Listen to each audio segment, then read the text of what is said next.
नमस्कार बच्चों, स्वागत है आप सभी का बेसिक शिक्षा के इस ऑनलाइन लर्निंग प्लेटफॉर्म पे। तो बच्चों, इस वीडियो में हम लोग बात करेंगे कि जो प्रिंसिपल ऑफ सुपरपोजिशन है। प्रिंसिपल ऑफ सुपरपोजिशन का मतलब है फोर्सेस बिटवीन मल्टीपल चार्ज।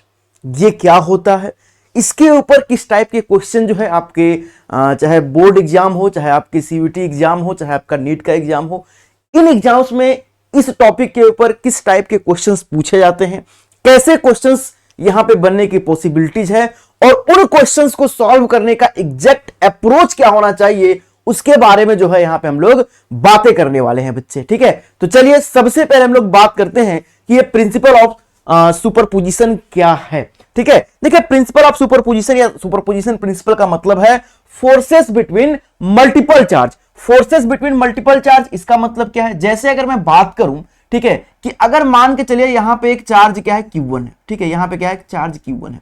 ठीक है, और यहां पे क्या है, यहां पे चार्ज क्या है, Q2 है। ठीक है, तो ये दो चार्ज का सिस्टम हो गया। फिर यहां पे एक चार्ज क्या है, Q3 है। इसका नाम ही है फोर्सेस बिटवीन मल्टीपल चार्ज। यहां पे एक से ज्यादा टाइप के बच्चे क्या हो गए, चार्ज प्रेजेंट रहेंगे। ठीक है, Q1 हो गया, Q2 हो गया, Q3 हो गया। ऐसे ही सपोज कर लीजिए इधर क्या हो गया आपका Q4 चार्ज प्रेजेंट हो गया। ऐसे ही सपोज कर लीजिए इधर क्या हो गया आपका Q5 जो चार्ज प्रेजेंट हो गया। ठीक है, अब ये सभी चार्जेज मिल करके जो है इस Q1 के ऊपर फोर्स जो है अप्लाई कर रहे हैं, मतलब फोर्स लगा रहे हैं। तो अगर मैं आपसे ये कह दूं कि मुझे आप ये फाइंड आउट करके बताइए क्या कि नेट फोर्स एफ नेट, ठीक है, अगर आप मुझे ये बताइए कि net force on Q1, net force on Q1, तो यही क्या है, यही है बच्चे क्या, सुपरपोजिशन। यही है बच्चे सुपरपोजिशन, मतलब forces between multiple charge. Multiple charge, यहां पे एक से ज्यादा चार्ज है बच्चे, तो वो क्या हो जाएंगे, मल्टीपल चार्ज। इसे बोलेंगे हम चार्जेस का सिस्टम बोलेंगे। इसे क्या बोलेंगे, चार्जेस का सिस्टम हम लोग यहां पे बात करेंगे, मतलब forces net force on Q1। अब देखो कैसे फाइंड आउट करोगे। आप देखोगे अगर नेट फोर्स ऑन Q1 मुझे फाइंड आउट करना है, तो सबसे पहले तो आप ये देख लीजिए ना कि इस Q1 चार्ज के ऊपर कौन कौन चार्ज जो है फोर्स लगा रहे हैं। तो आप बोलोगे सर इस Q1 चार्ज के ऊपर ये Q2 वाला फोर्स लगाएगा, अगर दोनों पॉजिटिव पॉजिटिव हैं, सर यह रिपल्सन फोर्स लगाएगा। बच्चे बिल्कुल क्लियर बात है कि सर यह क्या करेगा, रिपल्सन फोर्स लगाएगा। अगर इसको नाम में देता हूं क्या कि फोर्स ऑन 1 ड्यू टू 2, ये हो गया, वेक्टर फॉर्म में लिखेंगे यहाँ पे। ठीक है, क्योंकि वेक्टर होता है क्वांटिटी फोर्स। ठीक है, फिर ये Q3 भी फोर्स लगाएगा, तो इसको भी आप ऐसे लिखोगे कि Q3 भी सर इसके ऊपर फोर्स लगाएगा। बिल्कुल लगाएगा, बिल्कुल लगाएगा Q3 भी। और आपको ये भी पता है कि ये जो फोर्सेस होती हैं, ये दोनों ही चार्जेस को ज्वाइन करने वाली लाइन के अलोंग में ही लगती हैं। ठीक है, तो एकदम सीधे सीधे लाइन बनाइएगा, ये नहीं कि ऐसे खींच करके फिर ऐसे खींच करके फिर Q1 के पास लाएंगे, नहीं, क्योंकि ये कूलाम का लॉ कहता है कि दो चार्जेस के बीच में जो फोर्स लगता है वो दोनों चार्जेस को ज्वाइन करने वाली लाइन के अलोंग में ही लगता है। तो ये क्या हो गया, तो ये यहां पे हो गया force on 1 due to 3, force on 1 due to 3 हो गया। उसी तरीके से अगर यहां पे मैं बात करूं तो यहां पे एक और चार्जेस फोर्स लगाएगा, वो क्या है, जैसे आपका Q4 है, ये भी देखो यहां पे इसके ऊपर रिपल्सन फोर्स लगाएगा ऐसे।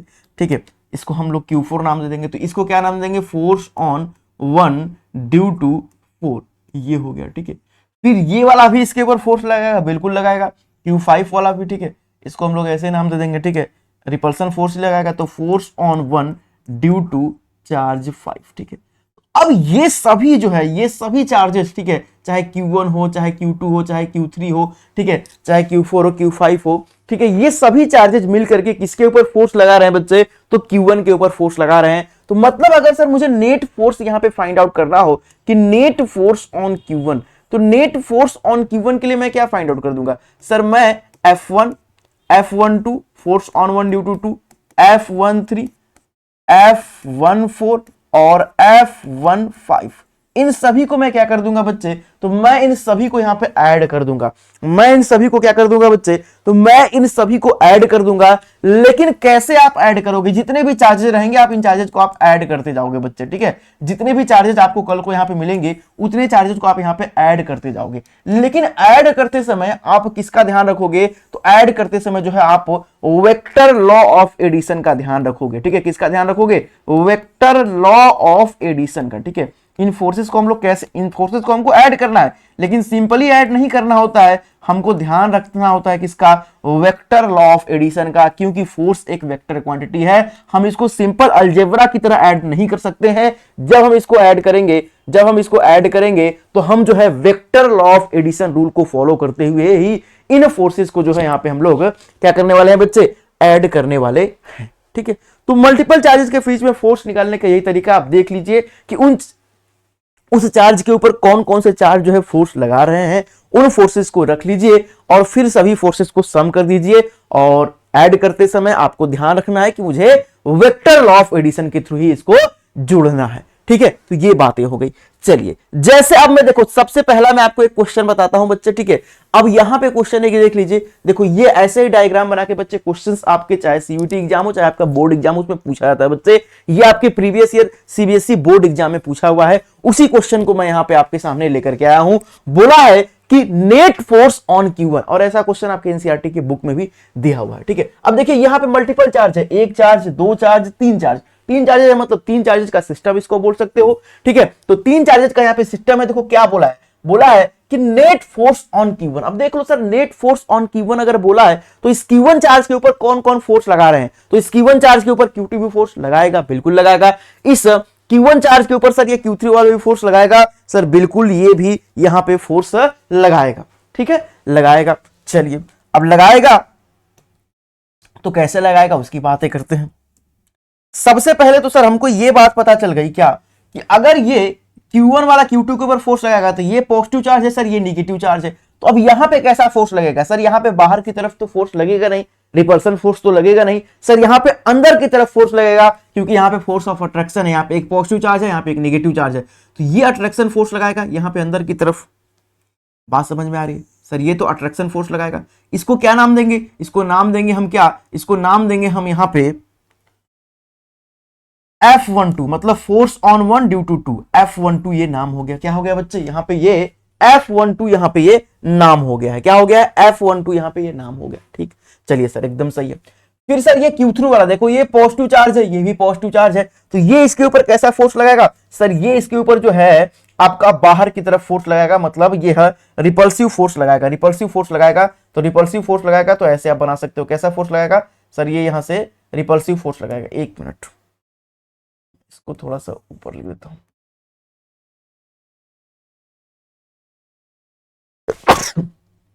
ये यहां पे कैसा फोर्स लगाएगा, रिपल्सिव फोर्स लगाएगा। ठीक है, तो ये कौन सा फोर्स हो जाएगा, इसका नाम लिख दीजिए, ये हो जाएगा force on one because of 3, F13 हो गया दोनों फोर्स। अब देखो सर, अपने पास ये दो फोर्सेस हैं, अपने पास इस चार्ज Q1 के ऊपर लगने वाले दो फोर्सेस हैं। अब अगर इसके ऊपर नेट फोर्स फाइंड आउट करना है तो मैं क्या करूंगा कि अगर मुझे नेट फोर्स फाइंड आउट करना है, नेट फोर्स फाइंड आउट करना है कहां पे, Q1 पे, तो मैं क्या करूंगा, जो इसके ऊपर दोनों फोर्स लग रही है, चाहे F12 हो, ठीक है, चाहे F13 है, इन दोनों ही फोर्सेस को मुझे क्या करना पड़ेगा, ऐड करना पड़ेगा। लेकिन कैसे ऐड करना पड़ेगा sir, vector law of addition को फॉलो करते हुए यहां पे मुझे ऐड करना पड़ेगा। किसके लॉ को फॉलो करते हुए ऐड करना पड़ेगा sir, vector law of addition को फॉलो करते हुए यहां पे ऐड करना पड़ेगा। अब समझिए थोड़ा सा कि सर यहां पे वेक्टर लॉ ऑफ एडिशन क्या होता है, वेक्टर लॉ ऑफ एडिशन क्या होता है उसकी बात समझिएगा, ध्यान से सुन लीजिएगा, मैं आपको थोड़ा सा बता दे रहा हूं। सपोज कर लीजिए अगर अपने पास दो वेक्टर हो, अगर ये वेक्टर ए हो, ठीक है, और ये वेक्टर क्या हो, बी हो।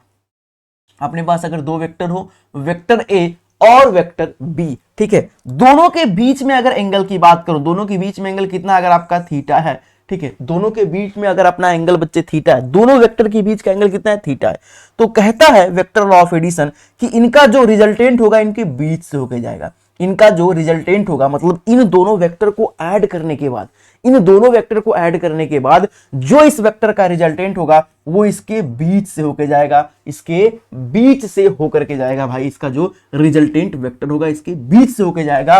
और उस रिजल्टेंट वेक्टर का जो मैग्नीट्यूड होगा ना, उस रिजल्टेंट वेक्टर का जो मैग्नीट्यूड होगा वह कैसे निकाला जाएगा, तो वेक्टर ए का मैग्नीट्यूड प्लस वेक्टर बी का magnitude plus 2 into vector A का मॉड बी का मॉड इंटू क्या हो जाएगा, कॉस ऑफ थीटा हो जाएगा।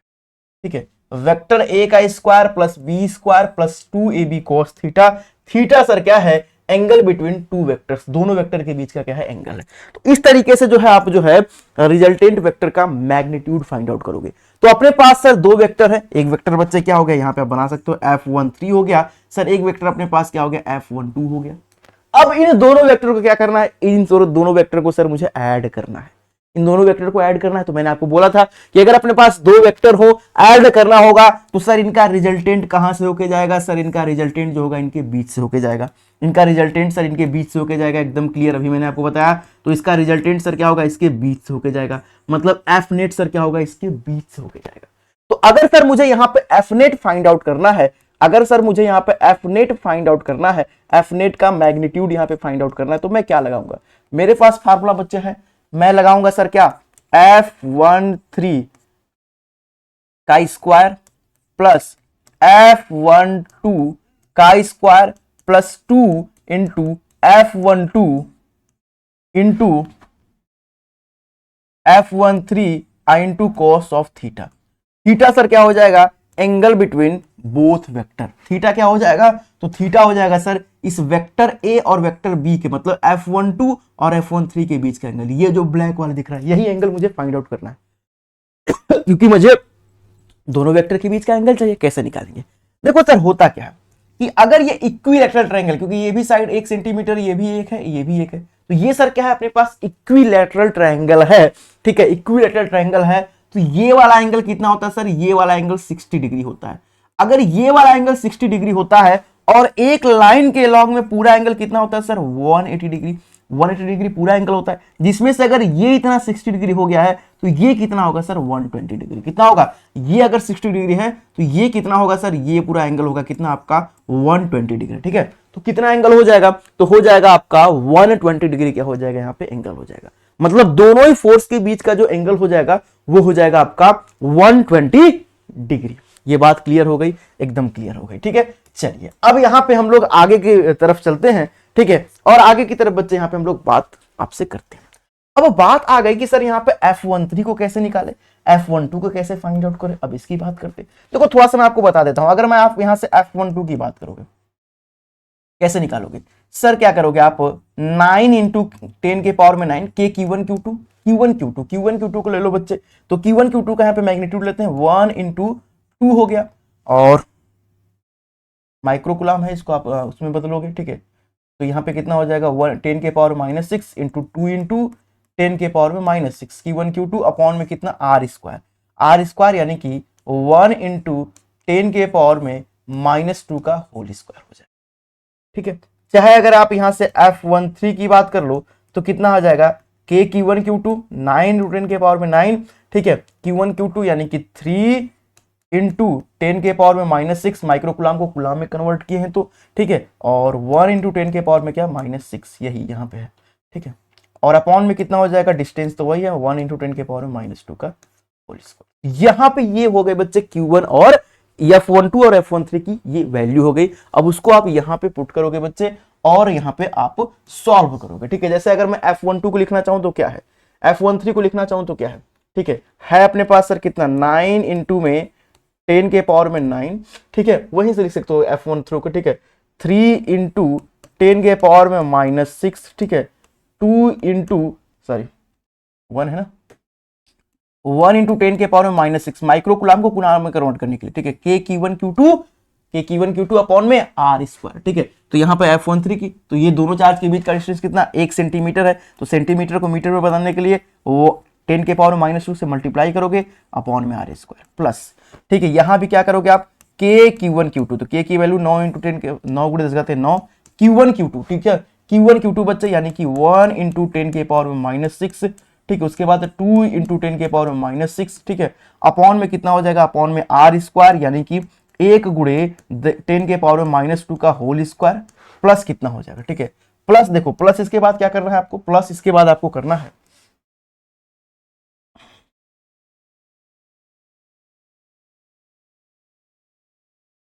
चुन लिया, देखो आपको करना है 2 इंटू F12 मतलब इसको मान रखना होगा, फिर इसका, इन दोनों का क्या करना होगा बच्चे, मल्टीप्लाई करना होगा, ठीक है, 2 इंटू, ठीक है, कैलकुलेशन थोड़ा सा लंबा जाएगा लेकिन आपको दिक्कत नहीं होना, परेशान नहीं होना, 9 टू 10 के पावर में 9, ठीक है, और इंटू क्या हो जाएगा, ये देखो 2 इंटू 10 के पावर में, इस तरीके से बच्चे आप रख दीजिएगा, 2 इंटू 10 के पावर में कितना -12 अपॉन में कितना हो जाएगा, ठीक है, 10 के पावर में -4 और इंटू, इसको मैंने सॉल्व कर दिया, ठीक है, 2 इंटू 9 टू 10 के पावर में 9 और ये 10 के पावर -6, 10 के पावर -6 -12 हो जाएगा, 1 इंटू 2 हो जाएगा और ये 10 के पावर में 2 -2 कितना हो जाएगा, 4 हो जाएगा। ये F12 रख दिया, अब क्या रखना है, F13 रखना है, तो क्या हो जाएगा 9 इंटू 10 के पावर में 9, यहाँ पे थोड़ा सा प्लेस नहीं है, ठीक है, यहाँ पे मैं लिख दे रहा हूँ, इंटू क्या हो जाएगा, इंटू हो जाएगा, देखो 3 1 जा 3 इंटू 10 के पावर में -6, ठीक है, अपॉन में कितना हो जाएगा 10 के पावर में यहाँ भी -4, ठीक है। इस तरीके से बच्चे आप यहाँ पे कर सकते हो, ठीक है। उसके बाद आपको क्या है बच्चे, उसके बाद आपका बचा हुआ है कितना, cos of theta, cos of theta मतलब कितना है बच्चे 120 डिग्री, ठीक है, तो 120 डिग्री है यहाँ पे, ठीक है। अब 120 डिग्री का वैल्यू मैं आपको फाइंड आउट करना बता दे रहा हूँ, ठीक है, कि कॉस 120 डिग्री बराबर इसको क्या लिख सकते हो बच्चे, कॉस 90 प्लस 30 इसको लिख सकते हो, ठीक है। तो कॉस 90 प्लस थीटा बच्चे क्या होता है, माइनस साइन थीटा होता है, ठीक है, माइनस साइन थीटा होता है, माइनस साइन 30 का मान 1/2 होता है, ठीक है। तो माइनस कितना हो जाएगा बच्चे, ठीक है, माइनस हो जाएगा 1/2, ठीक है। तो कॉस 120 डिग्री का मान कितना हो जाएगा, -1 हो जाएगा। तो इसके बाद सारी वैल्यू को यहाँ पे आप रख लीजिएगा, ठीक है, सारा इसी तरीके से बच्चे आप सॉल्व कर लीजिएगा, सारी वैल्यू को रख करके, ठीक है। थोड़ा सा स्पेस की कमी है मेरे पास, नहीं तो मैं आपको बता देता।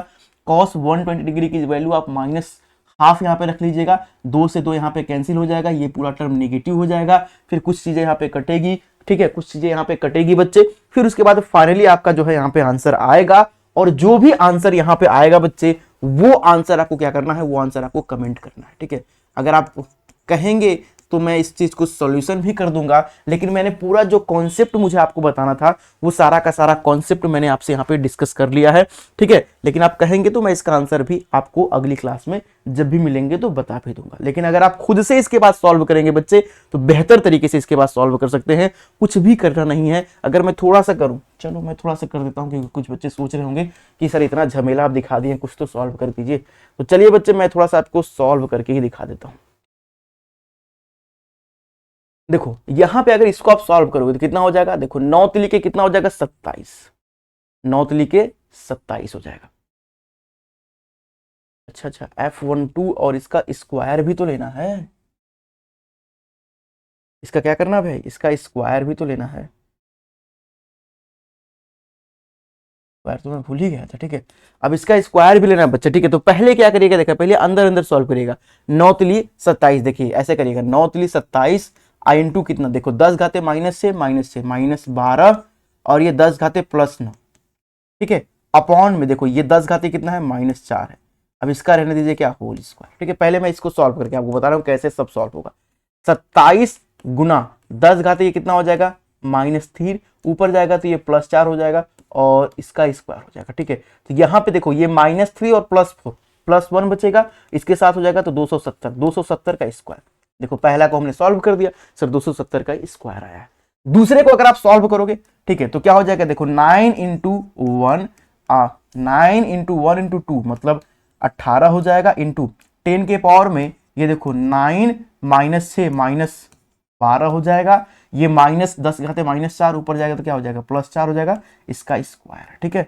तो प्लस कितना हो जाएगा, 18 इंटू 10 के पावर में देखो 9 + 4 कितना 30 और उसमें से -1 जाएगा तो कितना बचेगा, 10 के पावर 1 बचेगा, मतलब यहाँ पे आपका कितना बचेगा, 180 का स्क्वायर, ठीक है। तो इसको भी मैंने सॉल्व किया, 270 आया, इसको सॉल्व किया 180 आया है। इसी तरीके से बच्चे आप आगे का जो टर्म है उसको सॉल्व आउट कर लीजिएगा।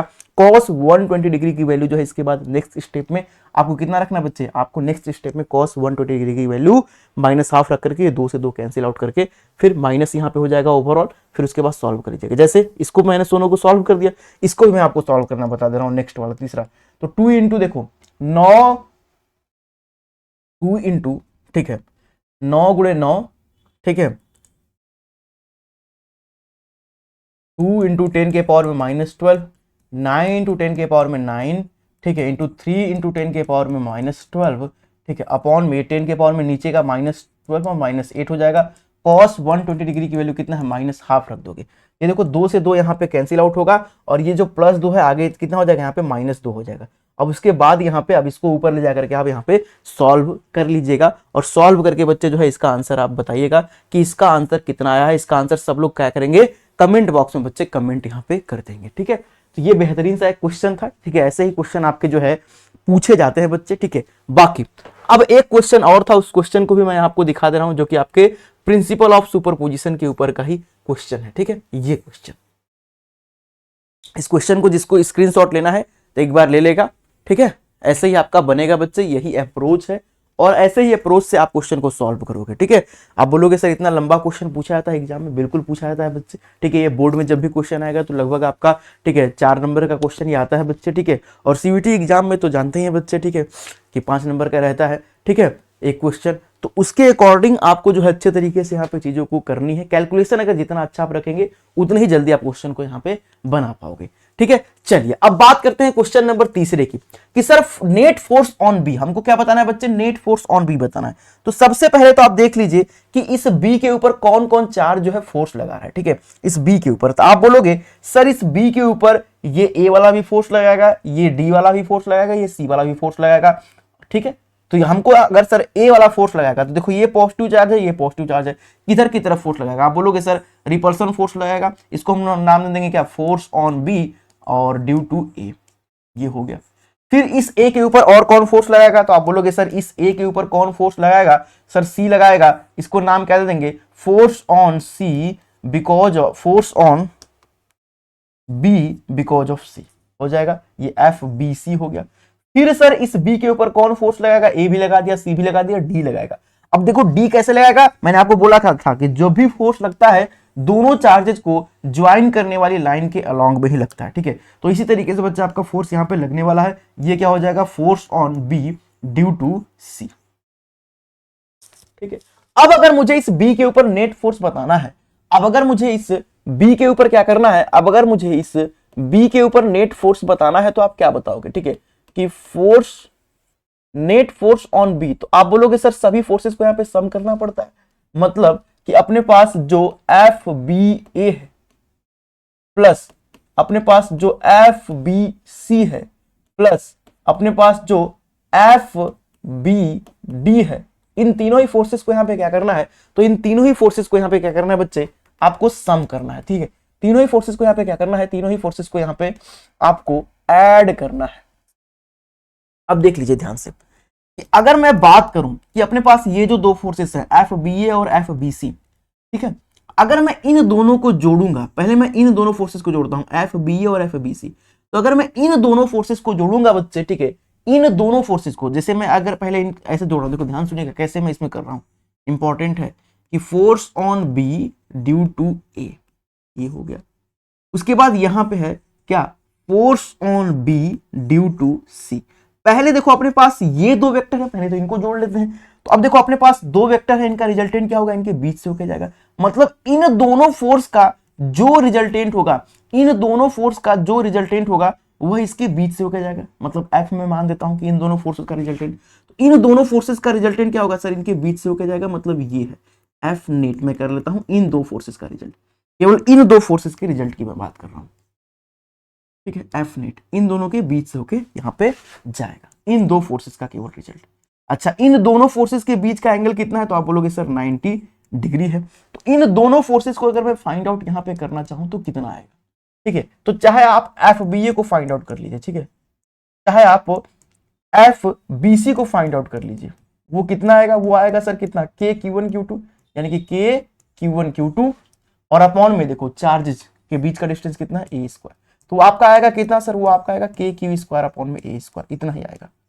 देखो चाहे मैं एफ बी सी को फाइंड आउट करूं, Q1 Q2 अपॉन में चार्जेस का डिस्टेंस कितना ए है, ठीक है। यहां पे अगर एफ बी सी को फाइंड आउट करूं, चाहे एफ बी ए को, Q1 Q2 अपॉन में ए स्क्वायर, तो दोनों की वैल्यू बच्चे किसके बराबर आएगी, इसी के बराबर आएगी। इसको मैं मान लेता हूं एफ के बराबर, ठीक है। तो मुझे सर ये पता चल गया कि अगर मुझे net force on B find out करनी है तो इन दोनों का पहले मैं रिजल्टेंट लूंगा, और इन दोनों का जब पहले मैं रिजल्टेंट ले रहा हूं दो फोर्सेस का, तो होता क्या, अगर दो फोर्सेस हो बच्चे तो इनका जो एफ नेट होगा वो किसके बराबर होगा, तो अंडर रूट के अंदर क्या होगा सर, इसका स्क्वायर एफ बी ए का स्क्वायर और प्लस सर क्या होगा एफ बी सी का स्क्वायर, ये हो जाएगा।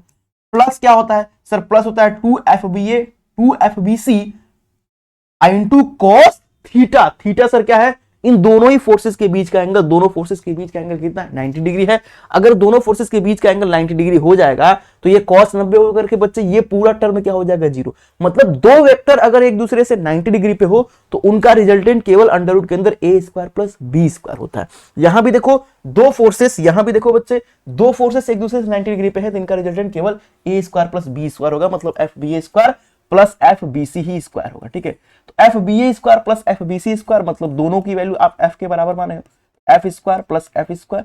बाकी ये जो है अपनी जगह इसको रहने दीजिए एफ बी डी। ठीक है, तो यहां से ये जो निकलेगा बच्चे ये कितना हो जाएगा, ये हो जाएगा आपका 2f square plus F B D हो जाएगा। ये अंडर रूट के अंदर कितना हो जाएगा 2f plus F B D हो जाएगा। ठीक है, समझ गए बच्चे 2। ठीक है, एफ की वैल्यू आप रख भी सकते हो के क्यू स्क्वायर अपॉन में कितना A square plus F B D. F B D F B D F B D है ना, एफ बी डी है। अब एफ बी डी को कैसे निकालोगे बच्चे, एफ बी डी को कैसे निकालोगे, सिंपल तरीके से Q1 Q2 के Q1 Q2 के Q1 Q2 अपॉन में दोनों चार्जेस के बीच का डिस्टेंस अब ये है, ये कितना निकलेगा बच्चे, ये आपका डायगोनल है, डायगोनल की लेंथ a अंडर रूट 2 हो जाएगी। अगर ये a है तो ये है। ठीक है, तो ये अपॉन में कितना हो जाएगा a अंडर रूट 2 का होल स्क्वायर। ठीक है, अब देखो ध्यान से अंडर रूट 2 के क्यू स्क्वायर अपॉन में a स्क्वायर प्लस के क्यू स्क्वायर अपॉन में ये हो जाएगा कितना रूट 2 का स्क्वायर 2 और ये a स्क्वायर हो जाएगा।